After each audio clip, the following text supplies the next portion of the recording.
wambabura ukanyambika iyi mpeta uku kuboko kurarwaye ntabwo ndi gushobora kuyambara. Ukuboko kurarwaye? Ya. Tonda wanjye.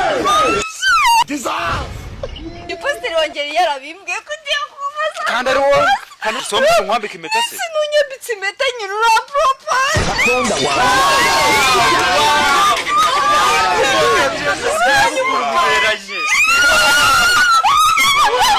Wow, yavuze kutazabona umugabo none uramubonye.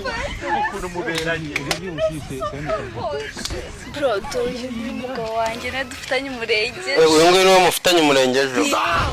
Okay, ndamugwaye. Kandi jewe. Oya ceceka ndamugwaye turamugwaye rwose. Ariko ni umucinyi. Cyangwa se ukamubabaza. Tata nkumena ugorotwe. Uri kunyumva neza? Ndamugwaye. Oya humura oya nari rwose. Oya ceceka humura twamugwaye rwose twamugwaye mutwa. Urumva twaduhe Uri ceceka twamugwaye. Ariko ntuzamubabaza. Wow, amashe yaje urumva. Oya humura. Nubwa mbere mpuye nawe ngiye duhuriye hano. Ariko ushobora se. Nubwa mbere we n'uyu mukobwa. Bro, she wanjye buriya hari ikintu ashaka. Reka mbwire, musaza wanjye ni umugome. Urazana ububona leta kumanyura. Niwe wabonye ko arafande.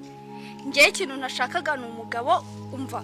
Ubukwe narabuteguye ejo dufite ubukwe. Izi byawe wanyemera utanyemera ntago bindeba icyo dukora ni ubukwe. Tonda wanjye. Jesha. Ariko telefone yambwiye ngo ibari ibirometero. None ndi kwirukanka nyende yo ibari ibirometero. Okay. None utimuhereza nta. Okay, kwinaniza ejo dufite ubukwe dutaha. Ejo ni umurenge. Ubizi se? Kwinaniza tugenda. Game over.